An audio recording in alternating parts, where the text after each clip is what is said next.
Alors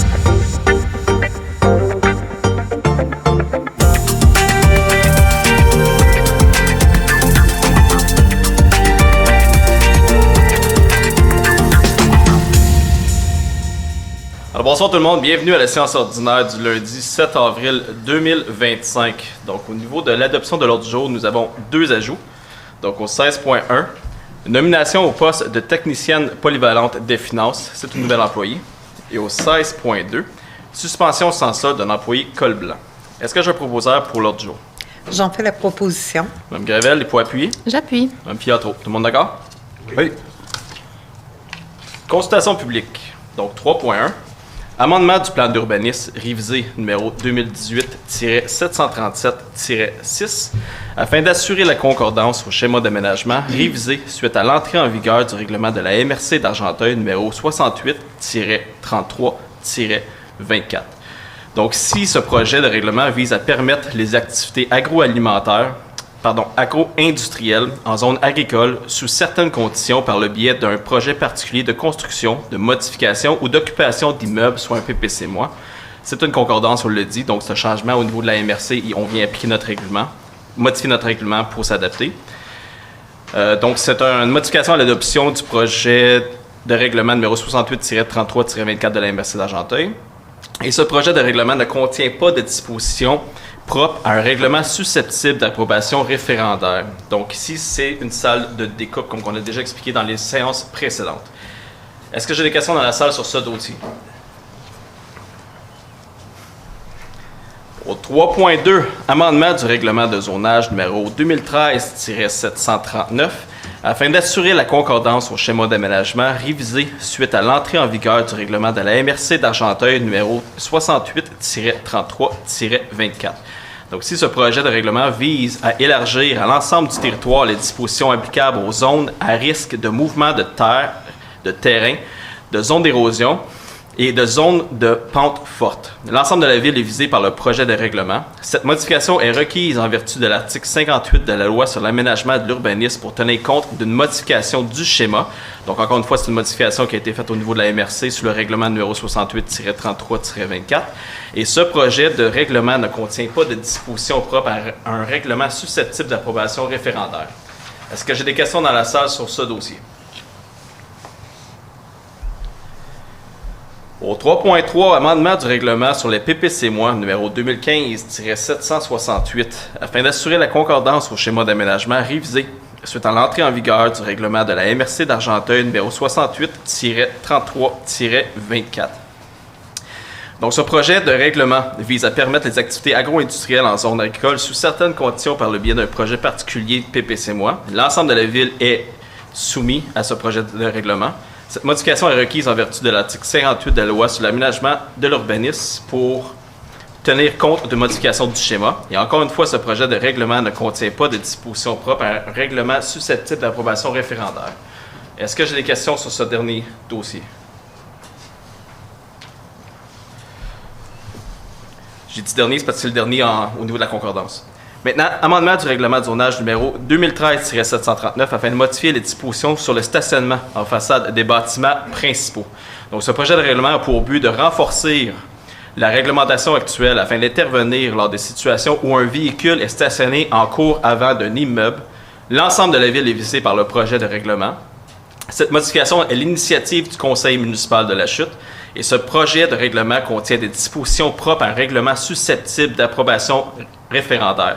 Je n'avais parlé en fait lors des dernières séances. Ici, si on a un enjeu au niveau du stationnement temporaire, occasionnel ou permanent devant les cours, soit les aires qui ne sont pas destinées au stationnement. Donc, on parle du gazon.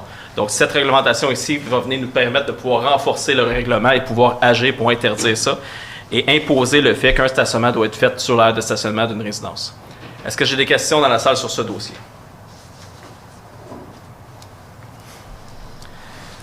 Au 3.5, demande de dérogation aux mineurs. Donc, 3.5.1, pour le lot 2 624 974 au 51 et 51A, rue Champagne et 268 rue Goujon, dans la zone HB-207. Ici, c'est une deuxième présentation. Donc ici, c'est une construction existante qui date depuis très longtemps. Je pense qu'on l'a ici à l'écran. Donc il y a plusieurs aspects qui sont dérogatoires qu'on avait déjà expliqués, qui avaient été refusés au niveau du CCU. Donc ici, on parle de distance de ligne latérale inférieure à la norme, la réglementation, les marges latérales qui sont légèrement inférieures, aussi l'abri d'auto qui est à 40 cm trop près de la ligne latérale. Donc, j'ai une recommandation favorable du CCU, mais avec plusieurs conditions. Donc, les conditions qui sont importantes. Donc, c'est conditionnel à ce qu'un mur d'intimité soit érigé à l'extrémité droite de la galerie avant de l'unité d'habitation accessoire localisée au 268 rue Goujon. Conditionnel à ce que la sortie d'évacuation d'air localisée sur le mur latéral droit soit déplacée sur un autre mur ou sur la toiture. Et finalement, c'est conditionnel à ce que des travaux de rénovation futurs ne pourront pas faire l'objet d'ajout de fenêtres sur le mur latéral droit. Est-ce que j'ai des questions dans la salle sur ce dossier?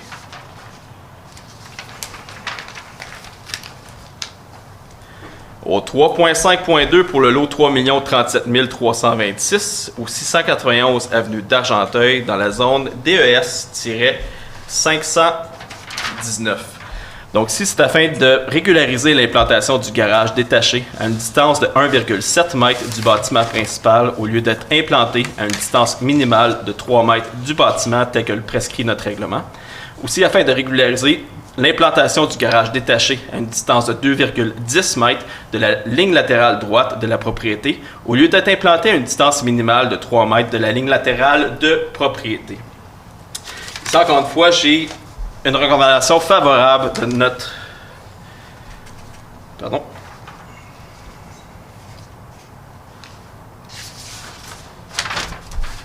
Excellent, j'avais pas le bon dossier. Donc, j'ai une recommandation favorable du CCU. C'est une construction qui est également existante. Est-ce que j'ai des questions dans la salle sur ce dossier?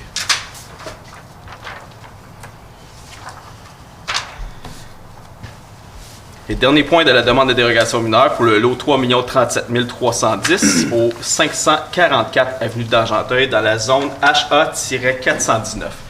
Donc ici, c'est afin de permettre la construction d'un garage détaché d'une superficie de 97,5 m² sur un lot ayant une superficie de 1411,5 m² au lieu d'une superficie maximale de 75 m² pour un lot ayant une superficie entre 1000 et 1500 m², tel que prévu dans l'article. Donc ici, j'ai une recommandation favorable du CCU. C'est important de mentionner aussi que l'implantation du garage détaché respecte les normes d'implantation et les propriétés en face ont un usage commercial et des bâtiments de grande envergure. Les conditionnels du CCU ici, c'est que le garage doit être utilisé uniquement qu'à des fins résidentielles et aucun usage commercial ne pourra être effectué dans ce bâtiment. Et finalement, la hauteur du garage détaché ne doit pas excéder la hauteur du bâtiment principal érigé sur la propriété. Est-ce que j'ai des questions dans la salle sur ce point?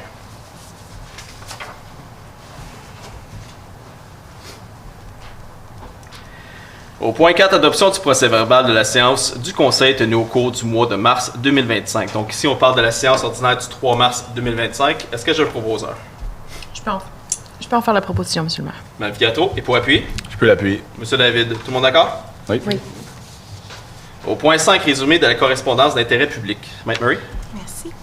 Le 26 mars 2025, Mme Katia Chastenay du ministère des Affaires municipales et de l'Habitation envoie à la Ville de La Chute l'approbation du règlement 2025-882, étant le règlement décrétant des dépenses en immobilisation et un emprunt de 6 millions de dollars pour l'acquisition d'immeubles assujettis aux droits de préemption et pour permettre leur acquisition de gré à gré ou par expropriation le cas échéant, et l'approbation du règlement 2025-886, le règlement décrétant un emprunt et une dépense de 630 000 $ pour des travaux de réfection du ponceau sur le chemin des Sources. Et le 27 mars 2025, M. Richard Villeneuve, du ministère des Affaires municipales et de l'Habitation, envoie à la Ville de La Chute l'approbation du règlement 2025-887, étant le règlement décrétant un emprunt et une dépense de 2 500 000 $ pour des travaux de réfection de surface du centre-ville. Voilà. Merci, Murray. Merci. Période d'information, j'ai quelques points ici. Donc, premièrement, je voudrais informer la population qui ne réside pas dans le périmètre urbain, ceux qui sont en zone rurale, en fait, qui ont reçu une lettre leur imposant de paver leur entrée. Donc, il y a plusieurs citoyens, en fait, il y a 124 lettres, je crois, qui ont été envoyées. 124 citoyens qui étaient concernés par cette réglementation, une réglementation qui date depuis bien longtemps ici à la municipalité. On s'est engagé le conseil municipal à réviser cette réglementation, en fait, à faire une vigie auprès de la municipalité pour voir quelles étaient les meilleures pratiques qui étaient faites ailleurs, pour voir s'il n'y avait pas de quoi, en fait, s'il n'y avait pas raison de s'ajuster, peut-être d'adapter notre réglementation à la réalité d'aujourd'hui. Eh bien, nous avons fait une analyse de règlement de zonage de 15 municipalités pour se rendre compte que la majorité n'appliquait pas de règlement comme nous avions. Donc, n'imposait pas l'asphaltage dans les entrées de cours pour les résidences en milieu rural. Donc, la pierre était tolérée. Et même pour les municipalités qui imposaient cette mesure, eh bien, elle n'était pas respectée non plus. Donc, la décision du conseil municipal a été, et vous allez voir ce soir, on va adopter une résolution, de modifier, d'amender notre règlement afin de permettre, en fait, de ne plus obliger l'asphaltage d'entrée de cours pour ces milieux-là. Et on a consulté aussi le technique. Donc, on a consulté le technique local, l'ingénierie, à savoir s'il pourrait y avoir des enjeux au niveau du drainage et autres. Et tout le monde est confiant à savoir, en fait, à dire qu'il n'y aura pas de problème. Et c'est même une mesure qui est bonne au niveau du développement durable. Donc, j'ai le plaisir de vous l'annoncer. On va envoyer des lettres à chaque résident qui était concerné par cette mesure, ceux qui avaient été ciblés par la première lettre, pour vous rassurer et vous expliquer que la résolution a été adoptée ce soir. Maintenant, on a une nouvelle campagne éducative qu'on va mettre en ligne dès demain matin, 9h. Et on voulait vous la présenter en primeur ce soir. En fait, vous, gens dans la salle, mais aussi ceux à la maison. Donc, c'est une campagne sur le chemin de l'eau. Depuis les 3 dernières années, on a souvent des questions au conseil municipal puis avec l'administration à savoir c'est quoi le chemin de l'eau. Le chemin de l'eau, c'est quoi? Eh bien, c'est le début de l'eau, la prise au puits d'eau potable, le transport de l'eau vers vos résidences et ensuite des résidences jusqu'à l'usine de traitement des eaux. Eh bien, on a décidé de faire une campagne de sensibilisation, une campagne éducative afin de vous expliquer la complexité du réseau qu'on a ici à La Chute. Donc, c'est une campagne qui est adaptée à nous, qui a été faite spécifiquement pour nous. Et on va vous l'expliquer, on va vous la démontrer ce soir. Donc, on est très content de cette campagne-là parce que même il y a une école qui a déjà levé la main afin qu'on puisse faire des présentations à l'école pour peut-être informer et en fait faire de l'éducation auprès des enfants pour sensibiliser les enfants à l'importance de réduire la consommation d'eau et peut-être sensibiliser à la complexité du réseau d'aqueduc ici même à La Chute. Donc, André, on pourrait partir la vidéo? L'eau est partout dans notre quotidien. Faire la vaisselle, arroser son jardin ou remplir un verre, des gestes simples, automatiques. Mais avez-vous déjà réfléchi au long chemin qu'elle parcourt avant d'arriver chez vous? À La Chute, ce parcours est bien plus complexe qu'il n'y paraît. L'eau que vous utilisez à La Chute commence son voyage dans l'un des 10 puits souterrains de la ville. Pompée en fonction de la demande, elle passe par une filtration biologique pour éliminer des impuretés comme le fer et le manganèse. Elle est ensuite désinfectée par rayonnement UV pour éliminer les bactéries et virus, puis traitée avec du chlore afin de garantir sa qualité tout au long de son parcours dans le réseau. Une fois traitée, l'eau est acheminée à travers tout le réseau pour desservir vos foyers et lieux de travail. Mais le parcours ne s'arrête pas là. Après usage, l'eau usée est acheminée vers la station d'épuration où elle sera nettoyée en suivant soigneusement les standards de traitement des eaux usées. Enfin, elle est restituée à la nature dans le plus grand respect de l'environnement. Parfois, des événements imprévus, comme un bris sur le réseau ou l'utilisation de bornes-fontaines par le service de sécurité incendie, peuvent exercer une pression soudaine sur le réseau. Cette augmentation du débit remue les sédiments et minéraux, comme le fer et le manganèse, qui se trouvent dans les conduites, rendant temporairement l'eau brunâtre. Bien que cet épisode ne présente aucun danger pour la santé, il est le signe d'une forte pression sur le système. Ces épisodes surviennent principalement lors de périodes de forte demande en eau ou lors de bris sur le réseau, mais nous travaillons fort à améliorer l'état du réseau en modernisant les infrastructures. Ils peuvent également être minimisés grâce à des gestes simples que chacun d'entre nous peut adopter. En posant des actions responsables pour économiser l'eau, vous contribuez à réduire la pression sur le réseau. Arroser en soirée en respectant la réglementation, installer des robinets et pommeaux de douche à faible débit et éviter les heures de pointe pour le remplissage des piscines sont des actions qui permettent de maintenir la stabilité du réseau et d'éviter les épisodes d'eau colorée. L'eau potable que nous utilisons chaque jour à La Chute est le résultat d'un processus complexe et minutieux géré par des équipes dévouées. En investissant dans notre réseau d'eau potable, nous aidons à protéger cette ressource et nous assurons la pérennité du circuit d'approvisionnement en eau. Ensemble, pour une eau de qualité et un réseau durable.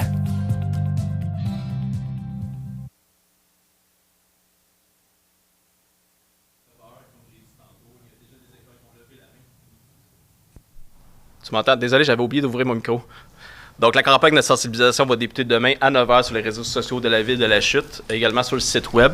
Et comme j'ai dit tantôt, juste avant la diffusion de la vidéo, il y a déjà des écoles qui ont levé la main pour qu'on puisse faire des présentations auprès des élèves. Donc, Monsieur Lajoie, les loisirs. Merci beaucoup, Monsieur le maire. Donc, je viens d'ouvrir mon micro, moi aussi. Alors, tout le monde m'entend.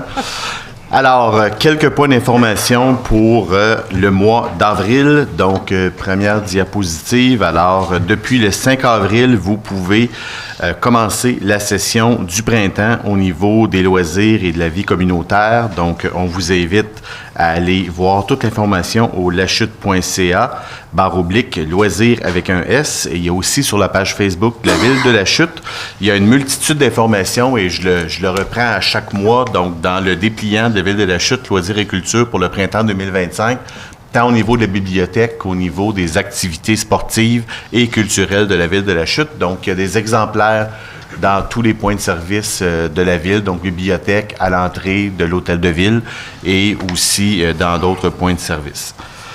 Deuxième diapositive, donc ça concerne le camp de jour 2025 de la Ville de la Chute. Donc, l'inscription débutera très bientôt, soit le 14 avril, et vous aurez jusqu'au 2 mai pour vous inscrire.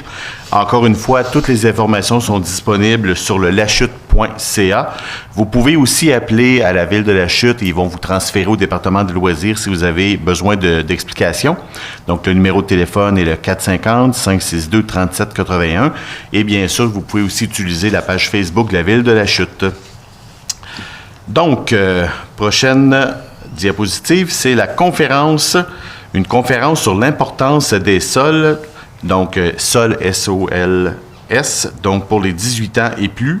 Ça se déroulera à la salle du conseil ici même le 16 avril à 19h, c'est un mercredi, et cette conférence est organisée par la Société d'horticulture d'Argenteuil.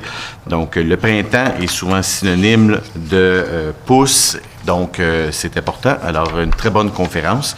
Et je suis certain que ma collègue, je vous regarde, Mme Gravel, vous allez sûrement être dans la salle. C'est certain que je vais être là. Donc, un spectacle qui se déroulera le mercredi 23 avril à 18h30. Le spectacle s'intitule « Spectacle à voix haute, il pleuvait des oiseaux ». Ça se déroulera à la bibliothèque Jean-Marc Belzile. C'est gratuit pour tous. Vous devez vous inscrire dès le 17 mars, donc vous deviez vous inscrire dès le 17 mars sur Sport Plus. Et c'est présenté dans le cadre de la Journée mondiale du livre et du droit d'auteur. Donc, c'est, je répète le titre, « Il pleuvait des oiseaux ». Et voilà, M. le maire. Merci. Première période de questions, nous n'avons reçu aucune question écrite. Est-ce que j'ai des questions dans la salle? Au point 7, administration générale. Donc, 7.1. Dépôt du rapport du directeur général sur l'article 10.2 du règlement sur la gestion contractuelle. C'est un dépôt.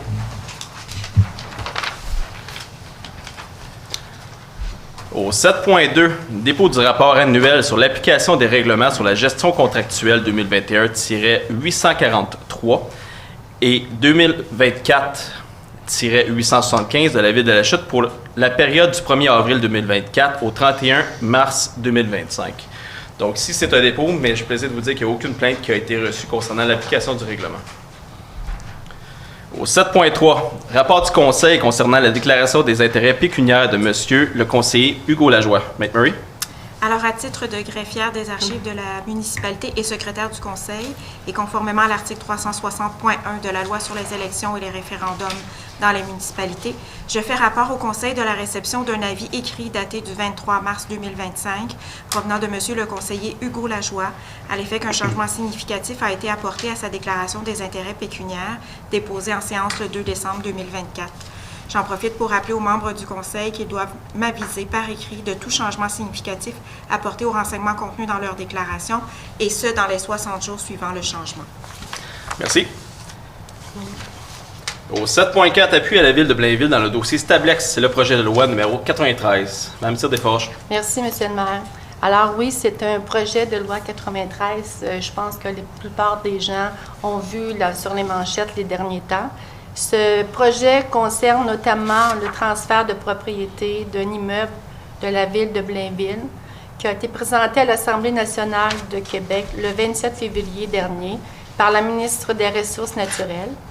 Ce projet a pour objectif de forcer le transfert à l'État d'un terrain appartenant à la ville de Blainville afin de permettre un projet d'aménagement et d'exploitation d'une 6e cellule d'enfouissement de matières dangereuses par l'entreprise Tablex. Le Bureau d'audience publique sur l'environnement considère le projet comme étant prématuré et recommande au ministre de l'Environnement, de la lutte contre les changements climatiques, de la faune et des parcs, M. Benoît Charette, de ne pas l'autoriser en l'absence d'un portrait complet sur la matière dangereuse résiduelle au Québec. Alors, la Ville de Blainville, la MRC de Thérèse de Blainville, la Communauté métropolitaine de Montréal, l'Union des municipalités du Québec et la Fédération québécoise des municipalités s'opposent fermement à la réalisation du projet sur le terrain visé par le projet de loi. Alors, nous, ici à la Ville de la Chute, nous appuyons la Ville de Blainville dans ce dossier, exprime son désaccord en regard du projet de loi numéro 93, loi concernant notamment le transfert de propriété d'un immeuble de la Ville de Blainville, réitère que les municipalités sont des gouvernements de proximité et demande au gouvernement du Québec de respecter leurs compétences en aménagement du territoire. Que cette résolution soit transmise à M.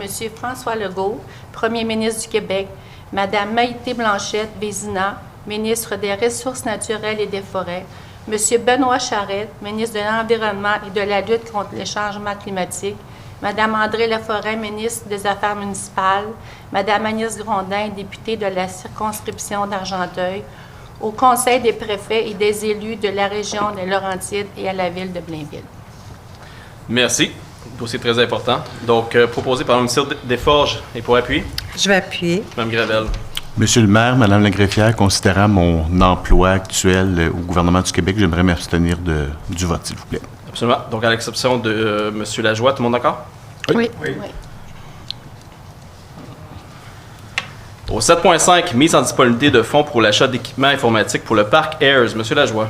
Merci beaucoup, Monsieur le maire. Donc, comme vous le savez, le parc Ayers a besoin de plusieurs remplacements, mais notamment de commutateurs réseau avec câbles de fibre optique. Alors, considérant également la proposition de la MRC d'Argenteuil en date du 12 mars 2025 pour l'achat des équipements informatiques nécessaires au parc Ayers, donc je propose que le conseil municipal autorise la mise en disponibilité d'une somme de 3 800 $ taxes en provenance du fonds de roulement, le tout remboursable pour le fonds d'administration sur une période de 5 ans pour financer l'achat des équipements nécessaires au parc Ayers dans le cadre du remplacement et de l'ajout de commutateurs réseau avec câbles fibre optique et leur SFP, que le conseil municipal autorise de retourner tout ça de résiduaire dans le fonds de roulement. Et peut-être que monsieur le directeur général peut nous expliquer le SFP. Est-ce que vous le savez?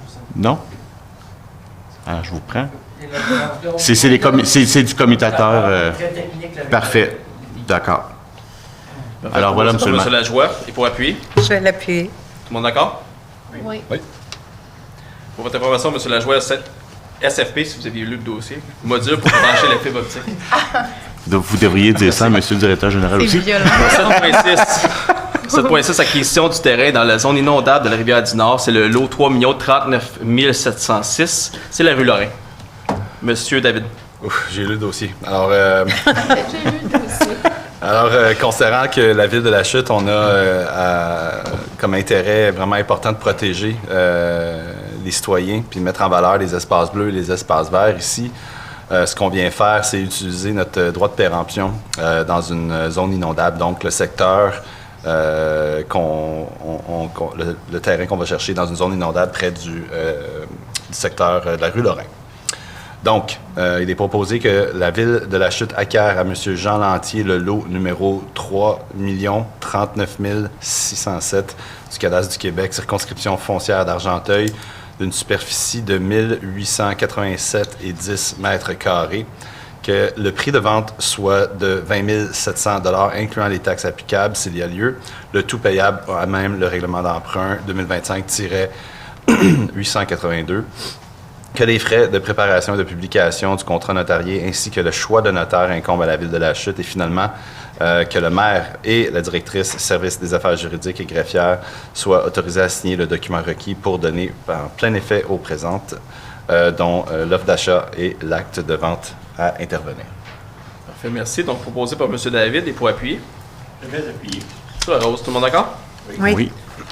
Au 7.7, octroi de contributions financières. M. David?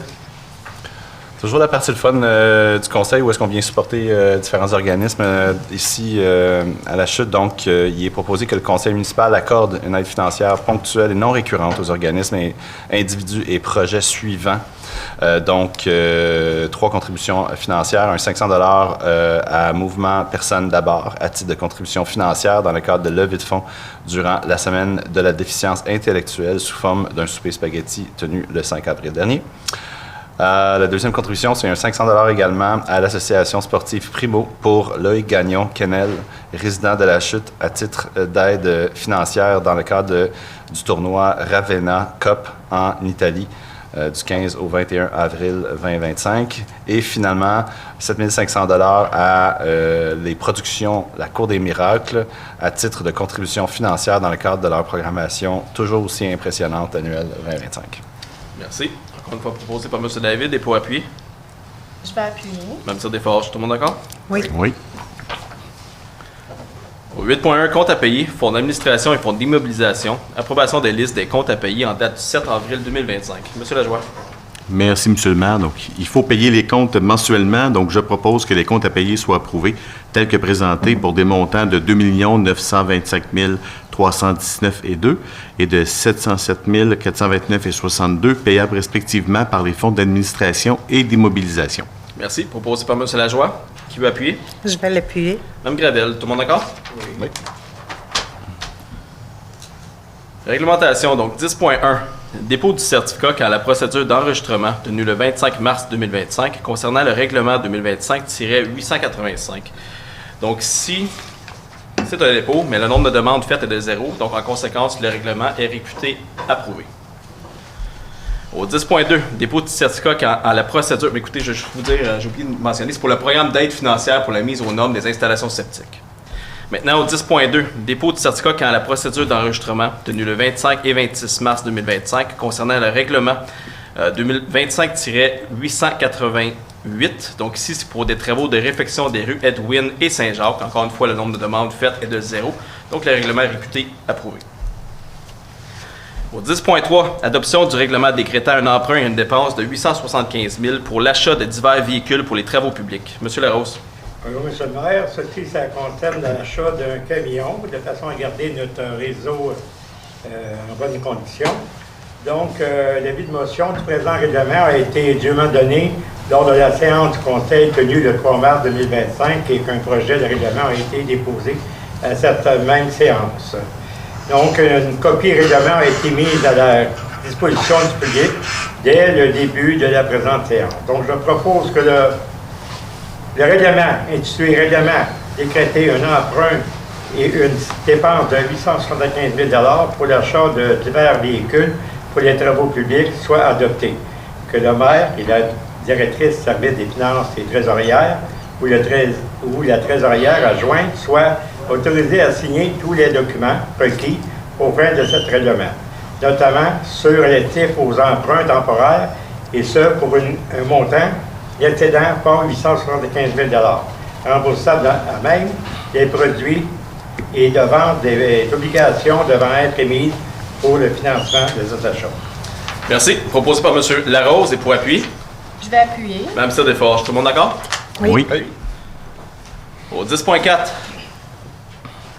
Donc, si 10.4, 10.5, 10.6 et 10.7, ce sont des règlements de concordance, un peu comme qu'on a dit en début de séance. Donc, c'est la MRC d'Argenteuil qui vient modifier son schéma, vient modifier ses règlements, et on doit venir modifier nos réglementations pour se conformer à la MRC d'Argenteuil. Donc, 10.4, adoption du règlement amendant le plan d'urbanisme révisé numéro 2018-737-6 afin d'assurer la concordance au schéma d'aménagement révisé suite à l'entrée en vigueur du règlement de la MRC d'Argenteuil numéro 68-33-24. Est-ce que j'ai un proposeur? J'en fais la proposition. Mme Desforges, et pour appui. Je vais appuyer, M. le maire. M. Lajoie. Tout le monde d'accord? Oui.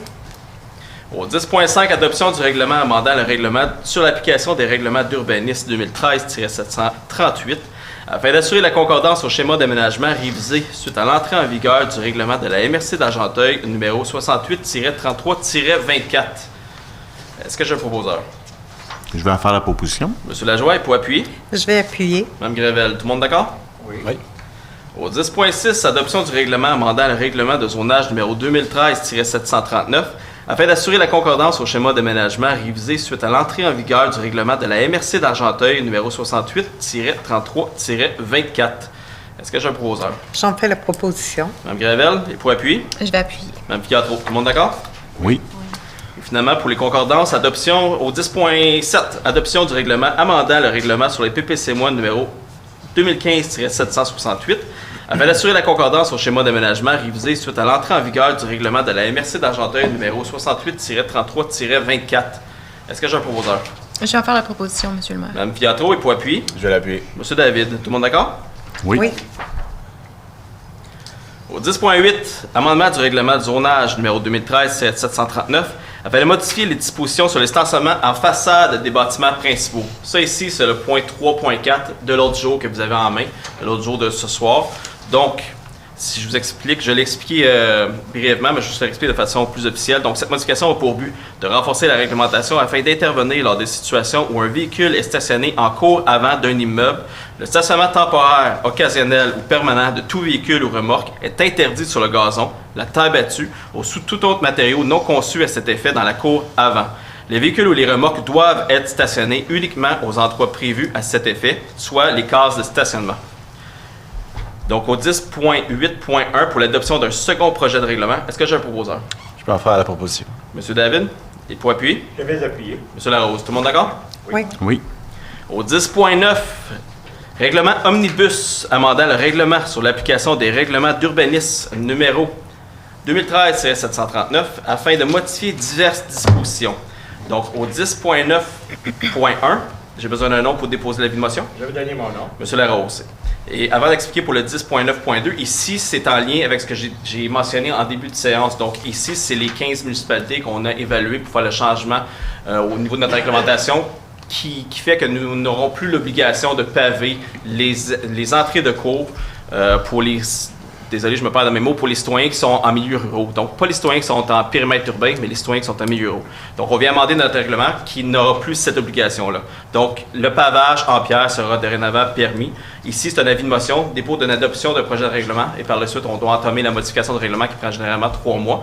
Mais encore une fois, pour les citoyens qui ont été concernés par cette mesure, vous allez recevoir une lettre. Ne prenez pas en considération les dates d'échéance qu'il y avait dans la lettre, soit juin. Cela ne s'applique plus. Donc, au 10.9.2, pour le dépôt et adoption d'un projet de règlement, j'ai besoin d'un nom. Je vais donner mon nom. Et pour appuyer, Je vais appuyer. Monsieur Lajoie, tout le monde d'accord?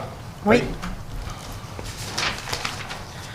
Au 10.10, règlement omnibus amendant le règlement de zonage numéro 2013-739 afin de modifier diverses dispositions. Donc, au 10.10.1, j'ai besoin d'un nom pour déposer l'avis de motion. Je vais donner mon... C'était, j'ai pas entendu. Monsieur Lajoie? Ben, oui. Oui. Monsieur Lajoie?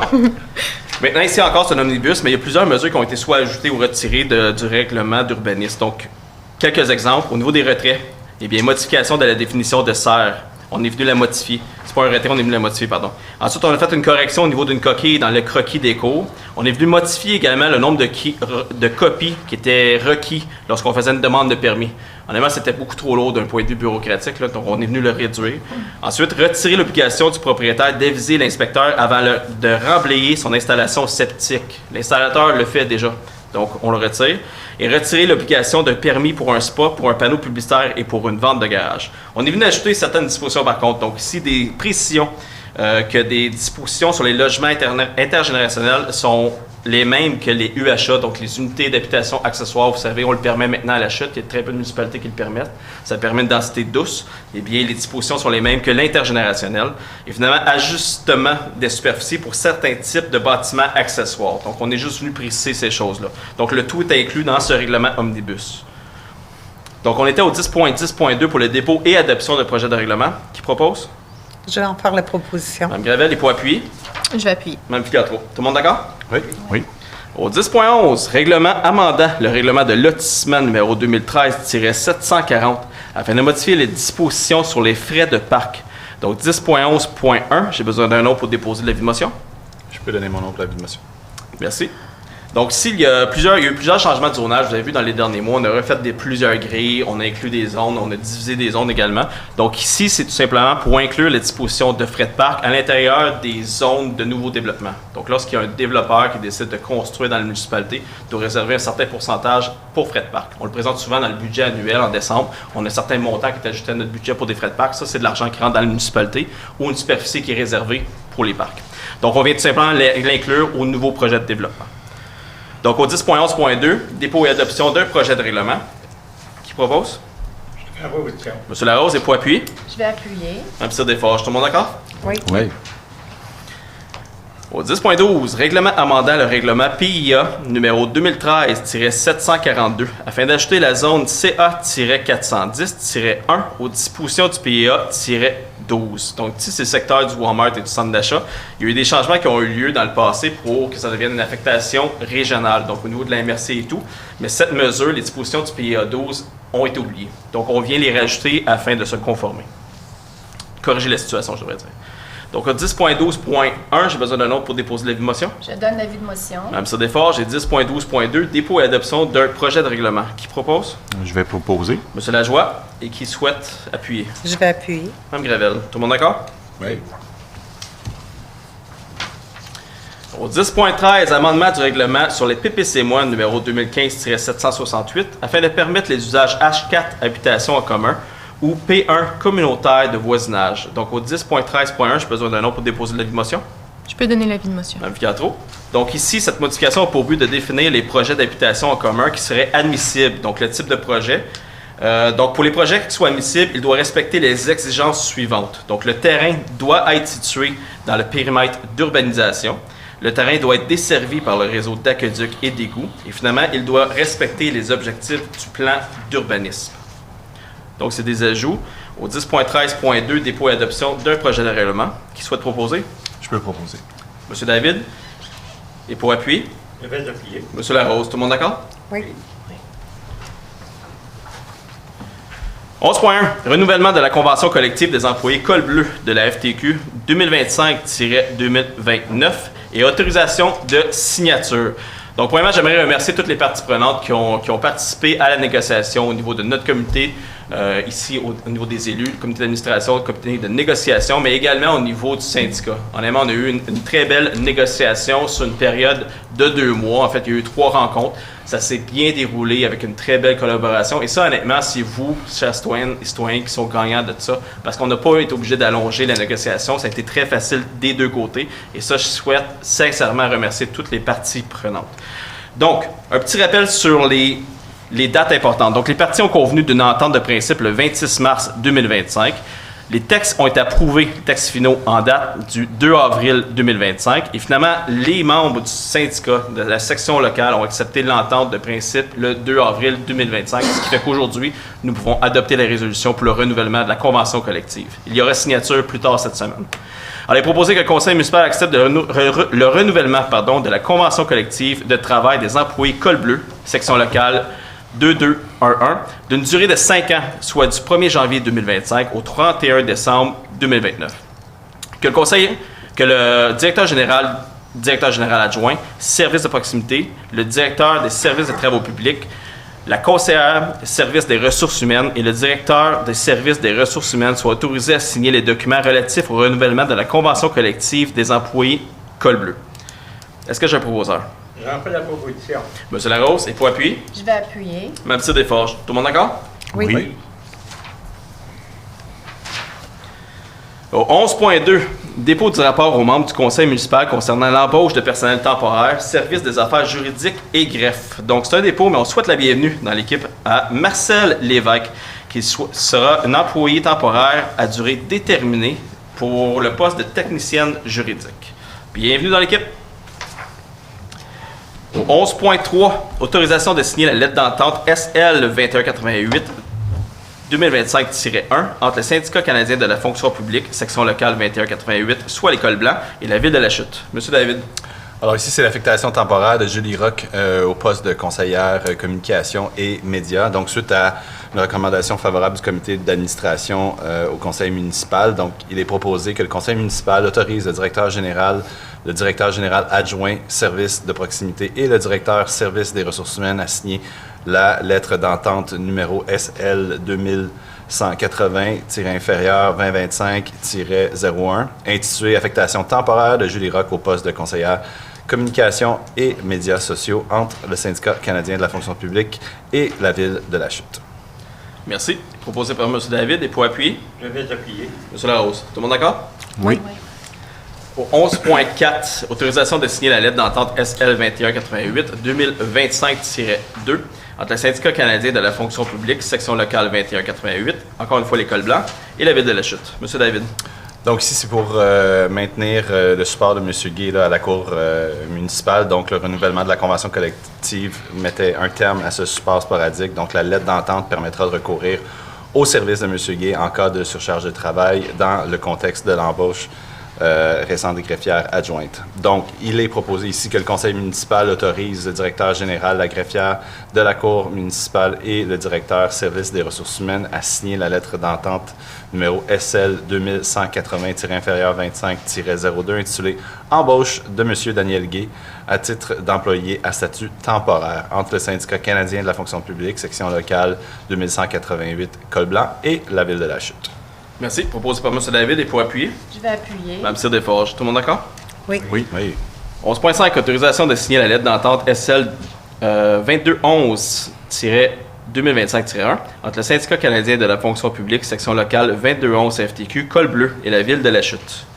M. David. Donc ici, c'est pour la réduction volontaire de la semaine de travail de M. Richard Latreille pour obtenir la rente de retraite anticipée. Donc, suite à une recommandation favorable du comité d'administration au conseil municipal, il est proposé que le conseil municipal autorise le directeur général, le directeur service des travaux publics et le directeur service des ressources humaines à signer la lettre d'entente SL 2211-2025-01 intitulée Réduction volontaire de la semaine de travail de M. Richard Latreille pour obtenir la rente de retraite anticipée entre donc le syndicat canadien de la fonction publique, section locale 2211, Col Bleu et la ville de La Chute.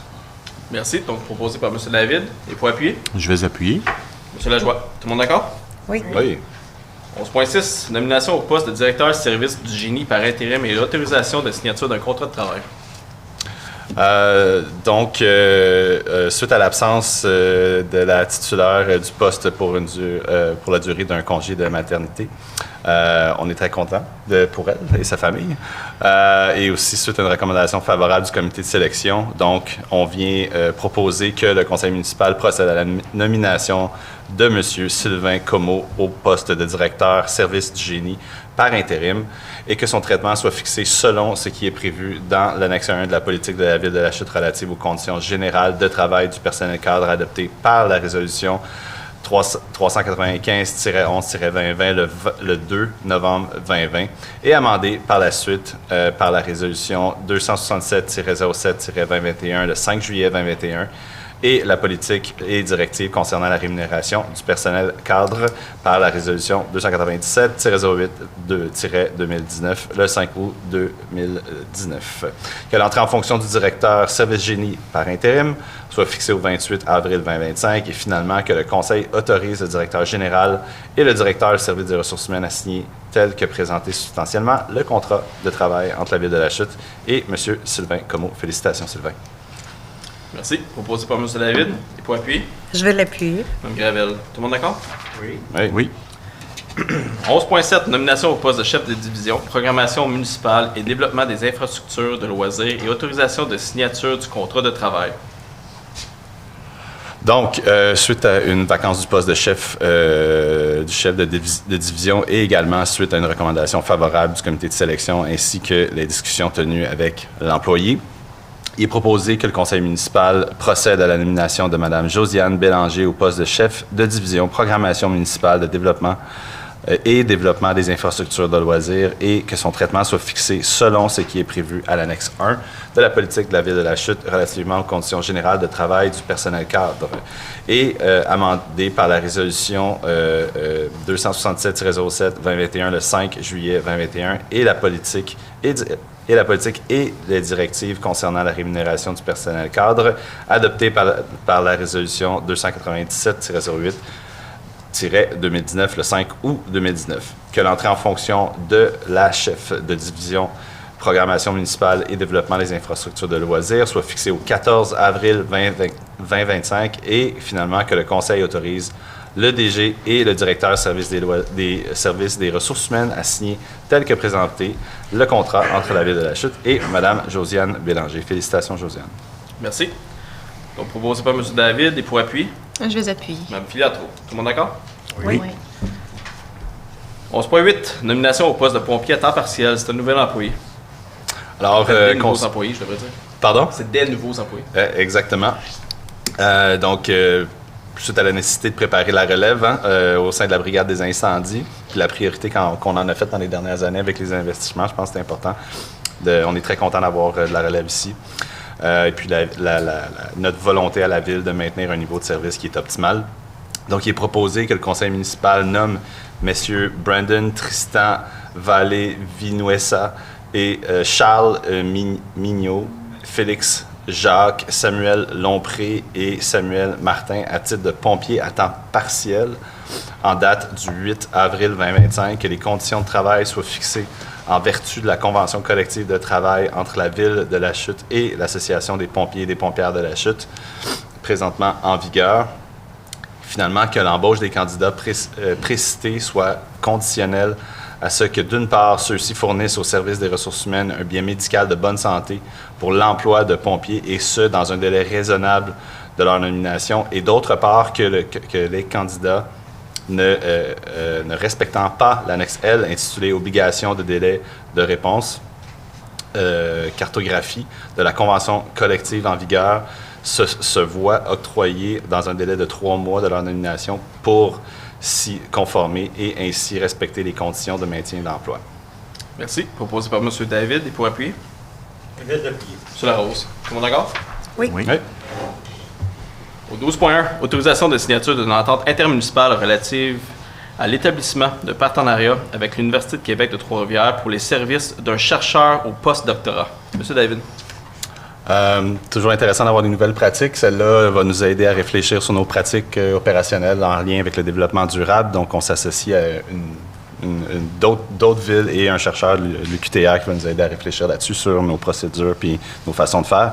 Donc, considérant la création d'outils à l'usage des municipalités basés sur les dispositions de la norme BNQ-21000 relative au développement durable et aussi afin de bénéficier d'un programme et de conclure l'entente avec l'UQTR à cet effet. Donc, il est proposé que le conseil municipal autorise le maire et la greffière à signer pour et au nom de la Ville, l'entente intermunicipale relative à l'établissement d'un partenariat entre l'Université du Québec à Trois-Rivières pour les services d'un chercheur au post-doctorat afin de créer à l'usage des municipalités des outils basés sur les dispositions de la norme BNQ 21000 relative au développement durable et finalement de déléguer le représentant de la Ville de Contrecœur, M. Nicolas Davé, directeur général adjoint, afin d'effectuer la gestion du projet et le suivi du programme pour et au nom de la Ville. Je pense que c'est important de mentionner qu'il y a seulement 12 à 15 municipalités au Québec qui ont été sélectionnées pour participer à ce programme, dont la Chute. Donc, on est très fiers de ça. Donc, c'est proposé par M. David. Et pour appuyer? J'aimerais l'appuyer, Monsieur le maire. Oui, Mme Filiatro. Tout le monde d'accord? Oui. Au 12.2, résiliation du contrat pour des services professionnels d'ingénierie pour les travaux de remplacement des feux de circulation à l'intersection de l'avenue Amford et la rue principale. Donc ici, c'est tout simplement raison qu'il y a des changements au niveau de la nature du projet causés par l'impossibilité de réaménager l'intersection comme souhaité pour respecter les exigences de chemin de fer Québec-Gatineau. Donc on doit résilier le contrat. Nous retournerons l'année prochaine, comme prévu dans notre PTI 2026, pour un nouvel appel d'offres, tout simplement, pour s'adapter. Alors, il est proposé que le conseil municipal résilie le contrat de service professionnel d'ingénierie pour des travaux de remplacement des feux de circulation à l'intersection de l'avenue Amford et de la rue principale, adjugé à Équipe Laurence Inc., par résolution 409-11-2020, et ce, en date du 7 avril 2025. Est-ce que j'ai un proposeur? J'en fais la proposition. Mme Desforges, j'ai pour appui. Je vais appuyer. Monsieur Lajoie, tout le monde d'accord? Oui. Au 12.3, mandat à l'Union des municipalités du Québec pour l'achat d'un service clé en main d'éclairage public. Donc ici, on vient tout simplement adopter une résolution pour de l'achat regroupé. Vous savez, on le fait souvent, on le fait pour le sel, on le fait pour plusieurs autres choses. À la région, on le fait pour les bacs. Donc la prochaine résolution au 12.4, eh bien, c'est pour le projet en question. Donc ici, on vient adopter pour autoriser l'achat regroupé et je vous explique le projet par la suite. Elle est proposé que la Ville de la Chute joigne le regroupement d'achat de l'UMQ, l'Union des municipalités du Québec, et le contrat en cours pour la période du 26 juillet 2024 au 17 juin 2026 pour assurer son approvisionnement de luminaires décoratifs et ou pour terrains sportifs en lumière à technologie DEL dans les quantités nécessaires à nos activités. Que considérant que l'UMQ a déjà émis le contrat avec divers fournisseurs adjudicateurs, la Ville s'engage à respecter les termes de ce contrat comme si elle avait contacté directement avec le fournisseur à qui le contrat est adjugé, à procéder à l'achat des produits qu'elle a inscrits selon les quantités indiquées dans le formulaire, et finalement que la Ville reconnaît que l'UMQ recevra directement de l'adjudicataire, à titre de frais de gestion, un pourcentage du montant facturé avant taxe à chacun des participants. Donc, encore une fois, l'achat groupé, c'est très bénéfique. Ça nous permet d'avoir plus grand pouvoir d'achat et réduire les coûts. Alors, qui souhaite proposer? Je vais en faire la proposition. Monsieur Lajoie, et pour appuyer? Je vais l'appuyer. Mme Gravel, tout le monde d'accord? Oui. Alors, 12.4, adjudication de contrat pour la conversion de l'éclairage pour le terrain sportif au parc Richelieu en luminaire à technologie DEL dans le cadre du recoupement d'achat de l'Union des municipalités du Québec. Donc, voilà le projet. Donc, les luminaires au parc Richelieu sont arrivés à la fin de leur vie utile. On doit les remplacer. Donc, pourquoi ne pas bénéficier de l'achat regroupé pour avoir un avantage? Et aussi, je dois vous dire qu'on va recevoir une subvention d'à peu près 22 000 $ d'Hydro-Québec. Donc, il est proposé que la Ville de la Chute adjuge à Énergère Inc. un contrat pour la réalisation des travaux de remplacement de projecteurs au DEL sur le terrain de baseball au parc Richelieu, et ce, comme prévu à la phase 2 du mandat de l'Union des municipalités du Québec, correspondant à un engagement financier maximal de 152 674 taxes en su, le tout payable à même le règlement d'emprunt 2022-852. Est-ce que j'ai un proposeur? J'en fais la proposition. Mme Gravel, les points appuyer? Je vais appuyer. Mme Pietro, tout le monde d'accord? Oui. Au 12.5, mandat de service professionnel en ingénierie pour les travaux de réfection du pavage de la rue Catherine. C'est pour 2025 et c'est attendu depuis longtemps, M. David. Oui, j'allais dire parce que considérant que le projet est au PTI 25, 26, 27, mais aussi considérant que la rue a besoin d'amour un peu, beaucoup, les gens du secteur vont le savoir.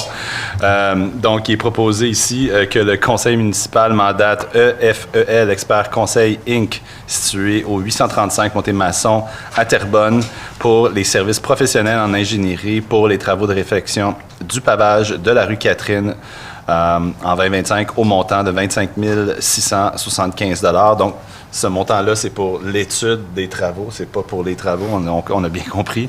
Le tout payable à même le règlement d'emprunt 2024-869, que le conseil municipal entérine le processus de sollicitation choisi dans le cadre de l'appel d'offres pour des services professionnels en ingénierie pour les travaux de réfection du pavage de la rue Catherine en 2025. Merci. Proposé par M. David. Et pour appuyer? Je vais appuyer. Sur la rose. Tout le monde d'accord? Oui. Oui.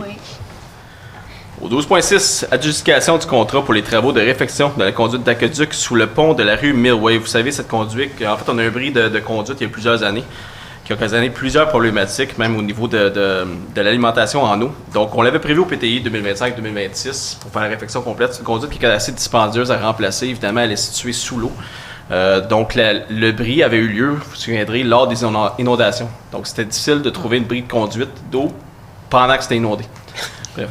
Mais bref, donc ici, on vient faire le remplacement, on vient adjuger le contrat pour les travaux, finalement. Donc, il est proposé que le contrat municipal adjuge à Interchantier le contrat pour les travaux de réfection de la conduite d'aqueduc sous le pont de la rue Millway au montant de 508 974,91 sous, taxes en su, et le tout payable à même le règlement d'emprunt 2024-874. Est-ce que j'ai un proposeur? J'en fais la proposition. Monsieur Larose, et pour appuyer? Je vais appuyer. Même tir d'effort. Tout le monde d'accord? Oui. Oui. Sûr. Au 12.7, adjudication du contrat pour les travaux de réfection des terrains de tennis, pickleball, basketball et balle au mur au parc Ayers. Monsieur Larose. Monsieur le maire, comme vous savez, le parc Ayers a besoin d'être revitalisé. Et le but de transformer ce terrain de tennis en 3 terrains au lieu d'un seul. Donc, je propose que le conseil municipal ajuste à Interchantier Inc., situé 400 rue Bissonnette à Saint-Raymond, le contrat pour les travaux de réflexion des terrains de tennis, pickleball et basketball et balles au mur au parc Ayers au montant de 752 734,27 sous, taxes en su, de tout payable à même le règlement d'emprunt 2024 807. Oui, et je tiens à mentionner que c'est arrivé largement en dessous de ce que nous avions prévu au niveau de la dépense. Donc, c'est une excellente nouvelle. Même si ça représente 700 000, nous pensions que les travaux étaient autour du 1,2 million de mémoire. Donc, proposé par M. Larose, et pour appuyer? Je vais appuyer. Mme Desforges. Tout le monde d'accord? Oui. Au 12.8, attribution du contrat pour la restauration de 4 fenêtres dans le cadre du projet de transformation de l'Église unie de la Chute en bibliothèque municipale. Donc, encore une fois, ici, comme le point précédent, les prix sont arrivés en dessous de ce que nous avions estimé, donc il n'y a pas de dépassement pour le projet. Donc, on parle ici de restauration, de réinstallation des vitraux à leur remplacement d'origine. Donc, c'est très artisanal, évidemment, considérant l'aspect patrimonial. Elle a proposé que le conseil municipal attribue le contrat à les restaurations Dominion au montant de 119 642 et 60 sous, pour la restauration de 4 fenêtres dans le cadre du projet de transformation de l'Église unie de la Chute en bibliothèque municipale, que le conseil municipal entérine le processus de sollicitation choisi dans le cadre de l'attribution du contrat de gré à gré pour la restauration de 4 fenêtres dans le cadre du projet de transformation. Est-ce que j'ai un proposeur? Je vais faire la proposition. Mme Desforges, j'ai pas appuyé. Je vais appuyer. Monsieur Lajoie, tout le monde d'accord? Oui. Au 12.9, approbation d'honoraires professionnels additionnels en génie et en aménagement extérieur pour les transformations de l'Église unie de la Chute en bibliothèque municipale. Évidemment, attendez-vous à avoir des résolutions considérant qu'on va de l'avant avec le projet. Donc, les diverses modifications au plan en fonction des autres disciplines, incluant la modification du drainage et la mise à jour de bordereaux d'estimation. Ici, c'est pour l'accès de l'entrée principale, comme vous voyez, et l'accès universel.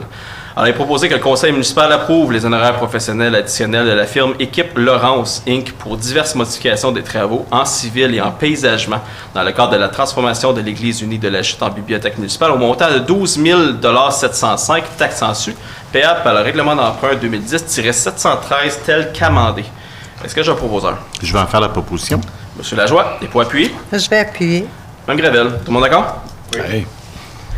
Au 12.10, approbation d'honoraires professionnels additionnels en ingénierie structure pour la transformation de l'Église unie en bibliothèque municipale. Donc ici, c'est pour la mise en plan. La mise en place, c'est l'élaboration de dessins avec toutes les données techniques, donc au niveau de la structure. Donc il est proposé que le conseil municipal approuve les honoraires professionnels additionnels de la firme NCK pour le relevé supplémentaire, la mise en plan du renforcement de la structure existante dans le cadre du projet de transformation de l'Église au montant de 4 610 taxes en su, payable par le règlement d'emprunt 2010-713 tel qu'amendé.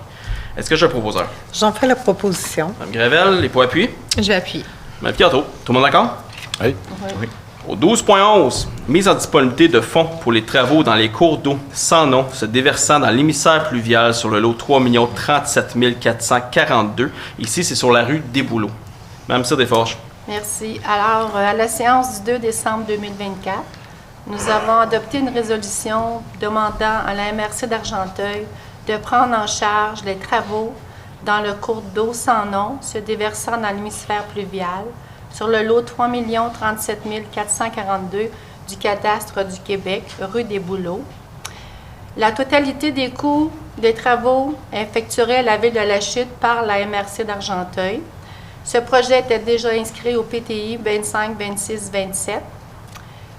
Considérant que ce projet est évalué à un total de 110 000 $, alors je propose que le conseil municipal autorise la mise en disponibilité d'une somme de 110 000 $ en provenance du fonds de roulement, le tout remboursable par le fonds d'administration sur une période de 5 ans pour financer les travaux dans le cours d'eau, que le conseil municipal autorise le paiement de toutes les factures de la MRC d'Argenteuil en lien avec la réalisation des dits travaux jusqu'à concurrence de 110 000 $, que le conseil municipal autorise de retourner tout solde résiduaire dans le fonds de roulement. Merci. Proposé par Mme Desforges et pour appuyer? Je vais appuyer. Monsieur Lajoie, tout le monde d'accord? Oui. Au 13.1, dépôt du rapport mensuel du directeur des services de la sécurité incendie pour le mois de février 2025. Pas un gros mois en février, mais tout de même. Donc, il y a eu un total de 42 interventions pour le mois de février 2025. Et si on compare avec l'année précédente, il y avait 69 interventions. Parmi les 42 interventions, ceux qui ressortent du lot sont évidemment encore une fois l'entraide automatique, 4 interventions. 13 interventions pour les accidents de la route sans désincarcération. Évidemment, c'est un mois de février. Et finalement, 4 interventions pour les dangers publics. On parle ici de fils électriques et Bell Vidéotron. Donc, c'est un dépôt.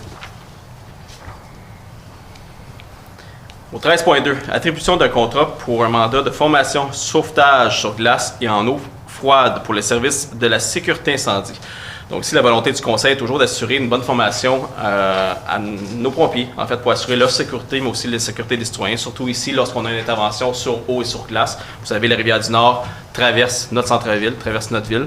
Il y a eu plusieurs interventions dans les dernières années qui ont demandé aux pompiers d'aller secourir des gens qui étaient sur la rivière du Nord, particulièrement ici où il y a le début des rapides. Donc, on pense que c'est important d'aller de l'avant avec des formations adéquates pour aider nos pompiers à avoir tous les outils afin d'assurer leur sécurité et la sécurité de nos citoyens. On a proposé que le Conseil municipal attribue à Service d'intervention formation aquatique SIFA le mandat de formation sauvetage sur glace et en eau froide pour le service de la sécurité incendie au montant de 26 167 et 20 sous, taxes en su, le tout payable à même le budget de fonctionnement. Également proposé que le Conseil municipal entérine le processus de sollicitation choisi dans le cadre de l'attribution du contrat de gré à gré pour le montant de formation sauvetage sur glace et en eau froide pour le service de la sécurité incendie. Est-ce que j'ai un proposeur? Je vais faire la proposition. Mme Sirdefort, j'ai pas appuyé. Je vais appuyer. Monsieur Lajoie, tout le monde d'accord? Oui. 13.3. Mise en disponibilité et attribution d'un contrat pour l'achat d'un véhicule de direction pour le service de la sécurité incendie. Donc, si c'était prévu au PTI, au niveau de nos investissements 2025, 2026 et 2027, donc ça n'est pas une surprise, il faut investir à ce niveau-là, justement parce qu'on a plusieurs véhicules qui arrivent à la fin de leur vie utile, mais on a surtout besoin d'avoir tous les outils nécessaires d'intervention lorsqu'on arrive sur un feu. Donc ici, ce n'est pas simplement un véhicule normal, c'est un véhicule qui est équipé pour un service d'urgence. Donc on parle de console avec radio, contrôle gyrophare, rangement et coffre et tout autre dispositif qu'ils ont besoin pour effectuer leur travail. Elle est proposé que le Conseil municipal autorise la mise en disponibilité d'une somme de 89 000 à même le fonds de roulement, remboursable par le fonds d'administration sur une période de 10 ans pour l'achat d'un véhicule direction de service de la sécurité incendie. Il est également proposé que le Conseil municipal autorise de retourner tout solde résiduaire dans le fonds de roulement. Il est proposé que le Conseil municipal adjuge le contrat à la compagnie 440 Ford Lincoln au montant de 61 904 taxes en su pour l'achat d'un véhicule de direction de type service intense adapté pour le service d'urgence, pour le service de sécurité incendie. Donc, vous voyez ici le prix du véhicule 61 000. Le prix, en fait, on met en disponibilité une somme de 89 000 parce qu'il faut ajouter tous les dispositifs que je vous ai mentionnés plus tôt.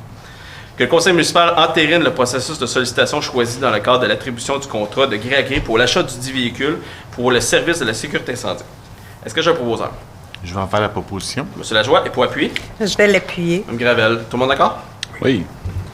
Au 13.4, approbation de l'organigramme des mesures d'urgence. Donc ici, évidemment, on a un organigramme. On doit respecter, lorsqu'une municipalité déclare mesure d'urgence, on doit avoir un organigramme spécifique pour assurer qu'on soit structuré, organisé et assurer qui a l'autorité d'agir.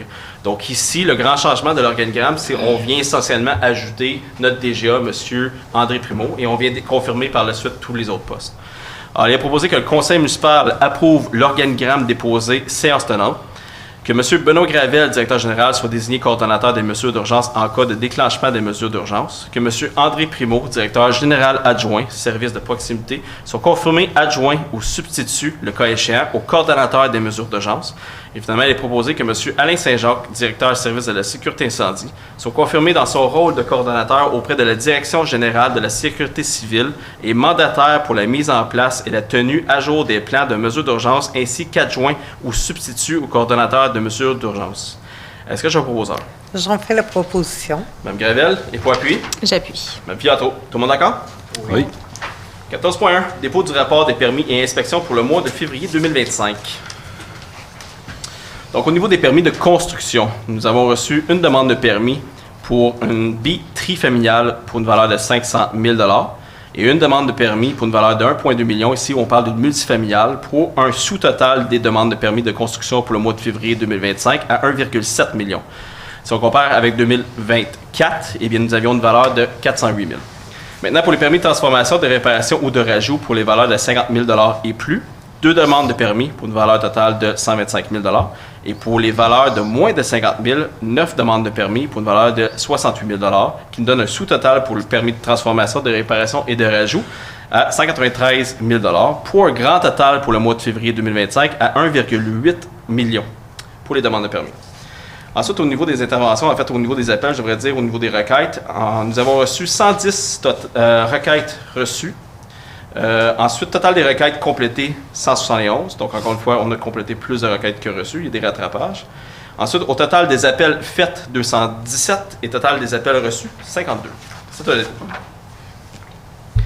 Au 14.2, adoption du procès-verbal de la séance régulière du comité consultatif d'urbanisme tenue le 19 mars, je devrais dire, 2025. Madame Desforges. Merci. Alors, considérant les recommandations du comité consultatif d'urbanisme incluses au procès-verbal de la séance régulière tenue le 19 mars 2025 pour les demandes de dérogation mineure, les demandes d'approbation de PIIA, je propose que le conseil municipal entérine les recommandations incluses au procès-verbal de la séance régulière du comité consultatif d'urbanisme tenue le 19 mars 2025. Merci. Donc, proposé par Mme Desforges. Et pour appuyer? Je l'appuie. M. David. Tout le monde d'accord? Oui. Oui. Au 14.3, dépôt du procès-verbal de la consultation publique tenue le 1er avril 2025 relativement au projet de PPC-moi sur le lot 6 593 197. Ici, on parle d'un PPC-moi qui a lieu sur la rue principale. Donc, c'est un dépôt. Au 14.4, adoption du second projet de résolution concernant le règlement numéro 2015-768 sur les PPC-moi. Donc, c'est la zone HB-207 et CB-205-1 pour le lot 6 593 197. Encore une fois, c'est le même lot que la consultation. Donc, ici, on parle de la rue principale. On est proposé que le conseil municipal décrète par la présente résolution selon les autorisations et les conditions ci-dessous, malgré la réglementation applicable, ce qui suit, à savoir autorisé pour le lot 6 593 197, situé sur le principal, un projet qui vise la construction d'un projet intégré d'habitation composé de 5 bâtiments multifamiliales totalisant 53 logements. Ce dernier comprend un bâtiment de 8 logements répartis sur 2 étages, un bâtiment de 12 logements répartis sur 3 étages, un bâtiment de 9 logements répartis sur 2 étages et demi, et 2 bâtiments de 12 logements chacun répartis sur 3 étages. Que la présente autorisation donnée par le conseil municipal ne dispense pas le requérant à obtenir, le cas échéant, tout permis, certificat d'autorisation, approbation ou avis requis en vertu d'une loi ou d'un règlement. Et je dois mentionner qu'ici, le promoteur a pu travailler avec nous parce qu'initialement, le projet avait une très haute ou plus haute densité, je devrais dire. On frôlait les 70 portes. Ce qu'on est venu faire avec le CCE, le conseil municipal, on est venu travailler avec le promoteur pour exiger de réduire la densité, de respecter le quartier existant. Donc, on a des développements derrière des maisons existantes qui ont 2 étages. Et ça, aujourd'hui, en 2025, demander à un promoteur de bâtir du 2 étages, c'est très rare. Et le promoteur a accepté de le faire. Et ensuite, en avant, où ce qui était la rue principale, c'était déjà permis d'avoir du 4 étages. Nous l'avons réduit à 3, 3,5. Alors, le promoteur a très bien travaillé à ce niveau-là et nous gardons des bandes tampons entre toutes les résidences. Il y aura également un ajout d'arbres et il nous a assuré que la gestion du déneigement sera faite par lui et s'il faut, il retirera la neige. Donc, aucune neige ne devrait entraver la circulation pour les gens qui habitent autour. Est-ce que j'ai un proposeur? Je peux en faire la proposition, monsieur le maire. Mme Pilato, et pour appuyer? Je peux l'appuyer. Monsieur David, tout le monde d'accord? Oui. Oui. Au 14.5, autorisation de signature de l'entente sur l'adhésion au service de médiation, conciliation de quartier de Laurentides avec mesures alternatives des vallées du Nord. Monsieur Lajoie. Merci, M. le maire. Donc, Mesures alternatives de la Vallée du Nord, c'est un organisme communautaire des Laurentides qui offre des services de médiation citoyenne aux personnes qui sont confrontées à des différends. Donc, c'est assez simple. C'est que lorsque deux personnes ont un différend, alors au lieu de judiciariser la situation, eh bien, cet organisme-là s'assoit avec les deux parties et essaie de trouver un terrain d'entente à l'amiable. Donc, nous avons, le conseil municipal, regardé ce qu'ils nous offraient et on trouvait, comme par le passé, parce que c'est un service qui avait déjà été mis en place il y a quelques années à la Ville de la Chute. Donc, nous avons décidé de retenter l'expérience parce que nous avions été satisfaits par le passé. Donc, l'entente est une durée maximale de 3 ans et nous avions déjà prévu au budget 2025 une somme de 5 000 $ pour le service. Donc, très heureux de proposer que le conseil municipal approuve le protocole d'entente entre la Ville de la Chute et Mesures alternatives de la Vallée du Nord concernant l'adhésion au service de médiation citoyenne de quartier des Laurentides. C'est l'option B que nous avons choisie, d'une durée maximale de 3 ans. Et nous autorisons sa signature par le maire et le directeur général. Et je propose également que le directeur service d'urbanisme soit le répondant de la Ville pour la gestion de la dite entente. Merci. Proposé par M. Lajoie. Qui souhaite appuyer? Je vais l'appuyer. Mme Gravel. Tout le monde d'accord? Oui. Loisir. Il y a beaucoup de points ce soir. Hein? Au 15.1, appui à la Fédération québécoise des municipalités, c'est la FQM, nos amis de la FQM, relativement aux enjeux dans les camps de jour. Donc ici, c'est une lettre d'appui, tout simplement. On a reçu une lettre du président de la Fédération québécoise nous demandant de participer au Front commun pour demander au gouvernement du Québec de nous aider au niveau des ressources financières au niveau du camp de jour. Vous savez, les municipalités, on n'a pas l'obligation de le faire, de gérer un camp de jour, mais on le fait. On le fait avec grand plaisir, honnêtement. On sait que la population est très heureuse d'envoyer leurs gens, leurs enfants au camp de jour. Ici, à la Chute, on a des installations qui sont quand même assez intéressantes avec le parc Cares et la piscine. Mais on est quand même content de participer à cette mesure en appui à la Fédération québécoise des municipalités pour demander tout simplement un peu plus d'aide au niveau du gouvernement du Québec. Alors, il est proposé que le conseil municipal de la Ville de la Chute soutienne la demande déposée par la Fédération québécoise des municipalités auprès de la ministre des Affaires municipales le 10 juin 2024, proposant les actions suivantes. De renforcer le budget alloué au programme d'assistance financière aux loisirs des personnes handicapées, particulièrement pour le volet accompagnement. De constituer à court terme un comité réunissant les parties concernées afin d'examiner en profondeur les enjeux liés aux camps de jour municipaux dans l'optique d'une meilleure adaptation, de ce service par le ministère de l'Éducation et de mettre en priorité la création d'une mesure financière dédiée spécifiquement au camp de jour. Et finalement, il est proposé que cette résolution soit acheminée à la ministre des Affaires municipales, au ministre de l'Éducation et à toute municipalité du Québec. Est-ce que j'ai un proposeur? J'en fais la proposition. Mme Gravel, il faut appuyer. Je vais appuyer. Mme Fiatro, tout le monde d'accord? Oui. Au 15.2, autorisation de signature d'une entente avec la Fondation Espoir Jeunesse Argenteuil concernant la fourniture de services de camp de jour année 2025.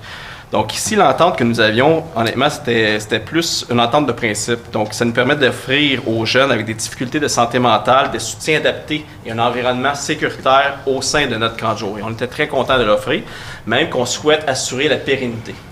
Aujourd'hui, on vient adopter une résolution afin d'avoir une entente officielle. Donc ce ne sera pas simplement une entente de principe. On vient confirmer cette entente afin de continuer cette collaboration-là. Il est proposé que le conseil municipal autorise le maire et la greffière à signer l'entente de fourniture de services de camp de jour de la Ville de la Chute avec Fondation Espoir Jeunesse Argenteuil pour et au nom de la Ville de la Chute pour l'année 2025.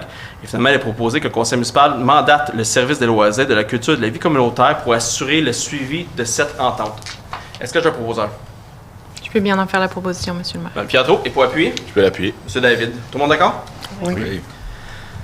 Au 15.3, autorisation d'octroi de places de camp de jour sans frais au Centre intégré de santé et de services sociaux, donc c'est le CIS des Laurentides pour l'année 2025. Donc ici, le CIS des Laurentides désire offrir à des enfants désignés et recommandés par l'organisation la possibilité d'assister, en fait, de profiter des services de camp de jour municipal, dont à la Ville de la Chute. Les enfants désignés et recommandés par cette organisation viennent en contexte de vulnérabilité. C'est le mot que je voulais pas me tromper ce soir. Je me suis trompé sur le périmètre de la soirée. Et la Ville souhaite favoriser la socialisation. Donc, on est très content de pouvoir faire, travailler en collaboration avec le CIS des Laurentides pour cette mesure. Alors, il est proposé que le conseil municipal autorise l'octroi de 5 places par semaine au camp de jour pour les résidents de la Ville de la Chute sans frais, avec possibilité d'ajout de places supplémentaires selon les disponibilités au centre de services et de services sociaux des Laurentides pour l'année 2025. Est-ce que j'ai un proposeur? Je peux en faire la proposition. M. David, et pour appuyer. Je vais appuyer. M. Larose, tout le monde d'accord? Oui. Hey. Au 15.4, autorisation de fermer une section de la rue Court pour la tenue d'un événement soulignant le 6e anniversaire de la brasserie Sir John. Madame Filiatro. Merci, Monsieur le maire. Donc, on a reçu une demande de la part de Monsieur Maxime Hébert de la brasserie Sir John afin de fermer la rue pour la tenue de l'événement qui souligne leur 6e anniversaire. Donc, on est toujours bien content d'encourager les petites entreprises qui feront vibrer notre centre-ville. Donc, je propose que le conseil municipal réponde favorablement à la demande de M. Maxime Hébert de la brasserie Sir John en autorisant, entre autres, la fermeture d'une section de la rue Court de 5 heures le samedi 28 juin 2025 à 5 heures le dimanche 29 juin 2025 entre la rue Harriet et la rue Bellingham. Également, le prêt d'équipement du service des loisirs et la collaboration des services de la sécurité d'incendie, des travaux publics et du service des loisirs également.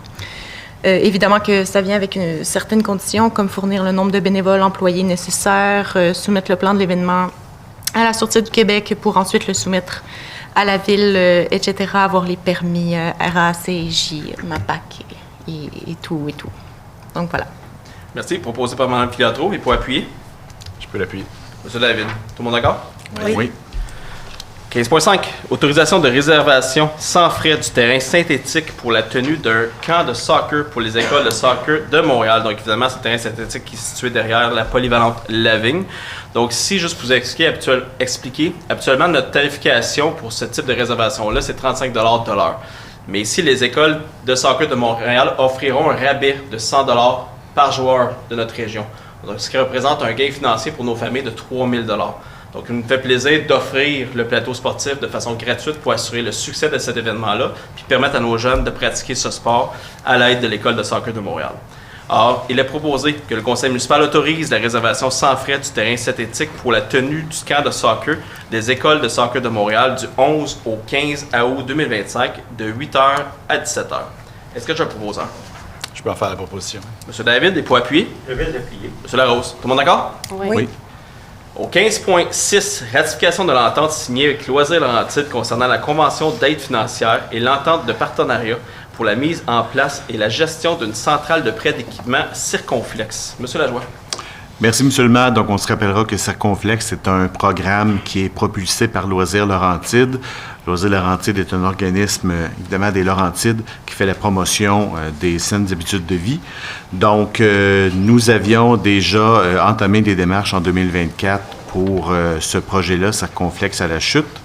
Donc, et évidemment, ça prend des signatures pour faire en sorte que le projet puisse voir le jour.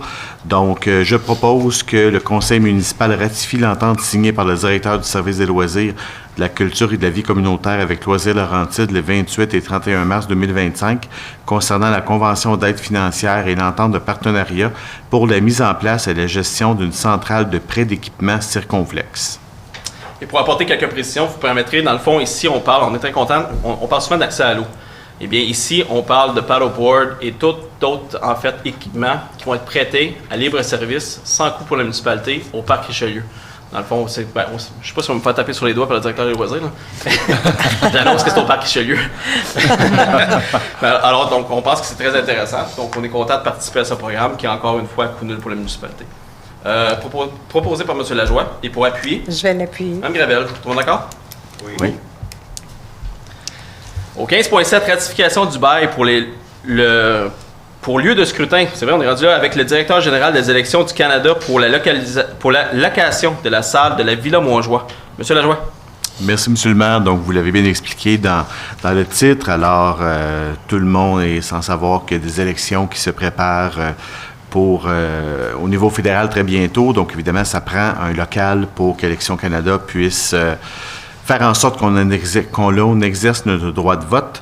Donc, je propose que le conseil municipal ratifie le bail uniformisé pour lieu de scrutin avec le directeur général des élections du Canada, signé par le directeur général le 1er avril 2025, et concernant la location de la salle de la Villa Montjoie comme lieu de vote par anticipation du 18 au 21 avril 2025, de 7h le matin à 22h30, et comme lieu de scrutin le 28 avril 2025, de 7h30 à 1h du matin, en contrepartie d'un loyer total de 3 600 $. Évidemment, on rappelle que c'est parce que la Villa Montjoie, c'est un immeuble qui appartient à la Ville de la Chute. Merci. Proposé par M. Lajoie. Et pour appuyer, Je vais appuyer. Mme Cyr Desforges. Tout le monde d'accord? Oui. Au 15.8, mise en disponibilité pour l'achat d'une souffleuse à neige pour le service des loisirs, de la culture et de la vie communautaire. Pour moi, un peu pertinent présentement, mais on doit continuer à renouveler nos investissements. Monsieur Larose. Oui, Monsieur le maire, l'équipe actuelle est à fin de vie. Ouais. Donc, même si l'hiver est fini, on va continuer l'année prochaine. Donc, étant donné que notre souffleuse est bien malade, donc, je propose que le conseil municipal autorise la mise en disponibilité d'une somme de 5 000 taxe net en provenance du fonds de roulement, de tout remboursable par le fonds d'administration sur une période de 5 ans pour financer l'achat d'une souffleuse à neige pour le service des loisirs, de la culture et de la vie communautaire. Que le conseil municipal autorise de retourner tout sol résiduel dans le fonds roulement. Merci. Proposé par M. Larose. Et pour appuyer, Je vais appuyer. Mme Cyr Desforges. Tout le monde d'accord? Oui. Oui. Oui. Il annonce quand même de la neige ce soir, monsieur Oui, le maire. c'est ça.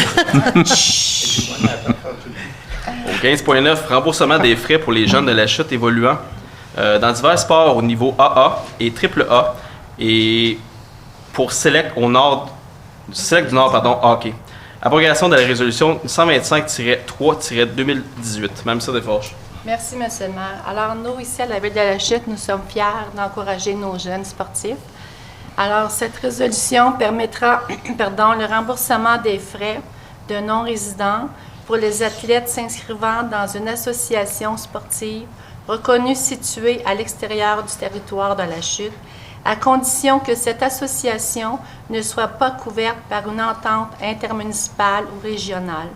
Auparavant, la résolution couvrait uniquement le soccer de niveau AA et AAA, ainsi que l'inscription au Select du Nord.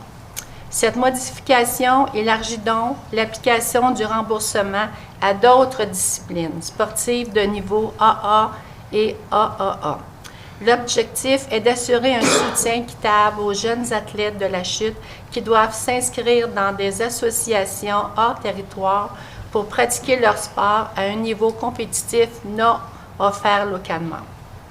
Considérant la volonté de la Ville de la Chute d'étendre le remboursement de frais de non-résidents aux joueurs qui évoluent au niveau AA ou AAA dans un sport qui n'est pas offert à la Chute ou dans une association sportive reconnue à l'extérieur du territoire, je propose que le conseil municipal autorise le directeur du service des loisirs, de la culture et de la vie communautaire et la trésorière à remettre une contribution équivalente aux frais de non-résidents jusqu'à un maximum de 250 $ par année par joueur de la chute qui évolue au niveau AA ou AAA dans un sport qui n'est pas offert à la chute ou dans une association sportive reconnue à l'extérieur du territoire de la chute, laquelle ne fait pas partie d'une entente intermunicipale ou régionale.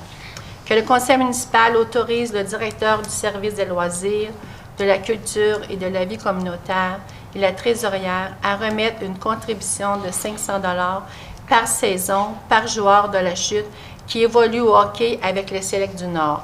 Que la présente résolution abroge et remplace la résolution 125-03-2018. Merci. Proposé par Mme Cyr Desforges. Et pour appuyer, Je vais appuyer. M. Lajoie. Tout le monde d'accord? Oui. Au niveau des variants. Donc, 16.1. Nomination au poste de technicienne polyvalente de finances. C'est une nouvelle employée. Donc, si on avait un poste vacant, et comme vous comprendrez, tout ce qui est au niveau des finances, eh bien, c'est des postes qu'on essaie de combler rapidement pour pouvoir avoir de l'impact. Donc, on avait un poste vacant qui était affiché à l'interne du 22 au 28 octobre 2024, conformément aux conventions collectives. Malheureusement, nous n'avons pas trouvé personne à l'interne qui était intéressé de prendre le poste. Donc, on a affiché à l'externe et on a trouvé. Alors, il est proposé que le conseil municipal nomme Mme Marie-Josée Lapointe, employée col blanc régulière à l'essai, en vertu des termes et des conditions définis dans la convention collective de travail entre la Ville de la Chute et le syndicat canadien de la fonction publique, section locale 2188 des employés col blanc, et que son entrée en fonction soit fixée le ou vers le 5 mai 2025.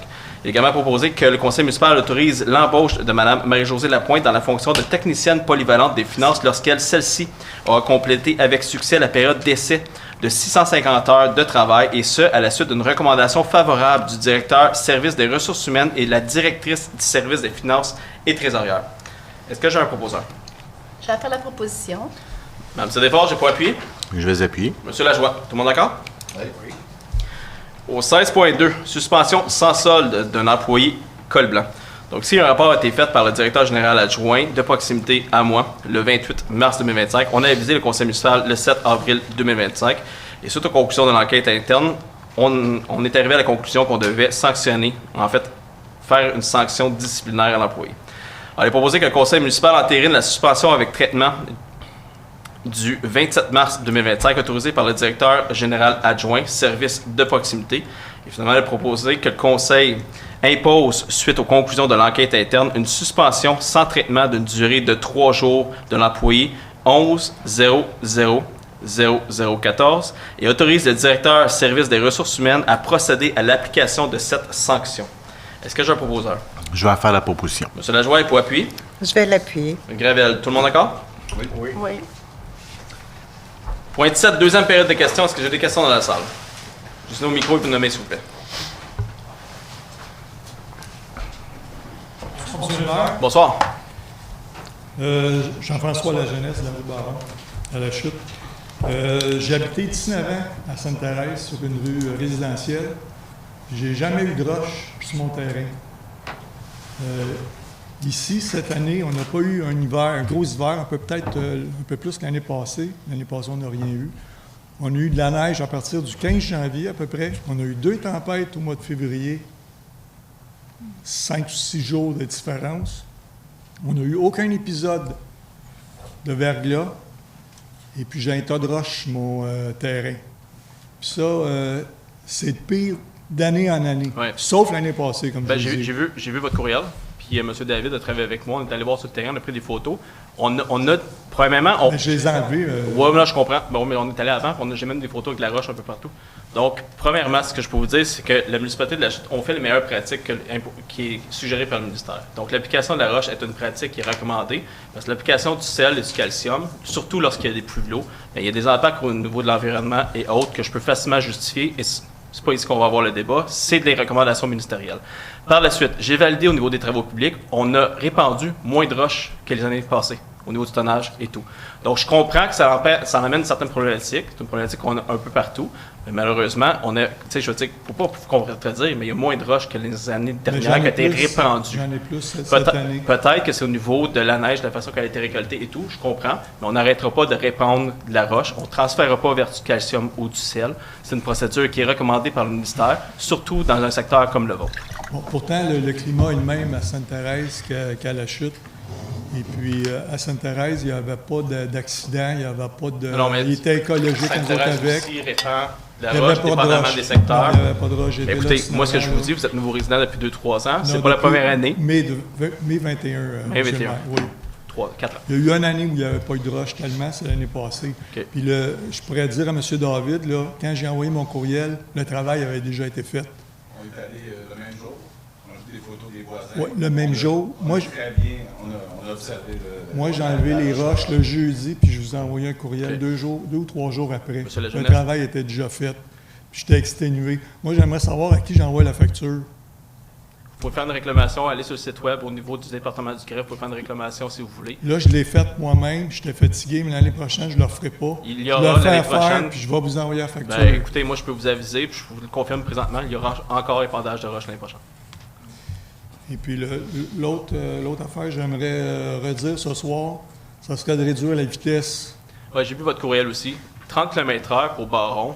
La configuration de Baron ne justifie pas une réduction de 30 km/h présentement. Donc 30 km/h, on l'a fait dans le Petit Canada, on l'a fait dans le quartier Blériot, où la configuration à 40 km/h était encore dangereuse. C'est pas le cas chez vous. On a un enjeu peut-être de vitesse, c'est pas la première fois que vous en parlez. On a demandé à la SQ d'intervenir, mais moi, ce que je serais prêt à faire, c'est mettre un panneau numérique sur Baron.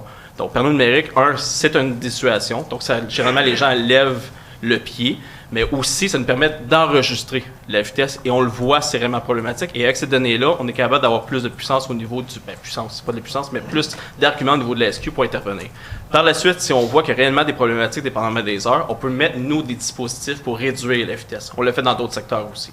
Donc, c'est ce que j'aurais tendance à vous recommander. Ça serait bienvenu, ça serait Parfait. un bon geste de votre part. Mais c'est sûr que la vitesse à 30 km, il n'y a pas personne qui va respecter ça. Non. Mais en la baissant à 30, les gens vont rouler moins vite. Parce qu'à 40, je vous dis, c'est pas respecté non plus à 40. Fait qu'en l'abaissant à 30, si les gens roulent, vous le savez comme moi, il y a quand même un buffer là, de 10 km, les policiers tolèrent toujours. Donc, si les gens roulaient à 10 km de moins, ça serait important. Mais j'en prends bonne note, mais j'aimerais commencer avec le panneau numérique. En tout cas, si vous suggérez un panneau, c'est déjà un premier geste. Excellent. Merci beaucoup. Ça fait plaisir. Bonne soirée. Bye. Bonne soirée à vous aussi. Est-ce que j'ai d'autres questions dans la salle? Au point 18, levé de la séance. Est-ce que j'ai un proposeur? J'entends la proposition. Madame Sirdefort, j'ai pour appui. Je vais appuyer. Monsieur Lajoie, merci. Bonne soirée à toutes et à tous. Profitez du soleil.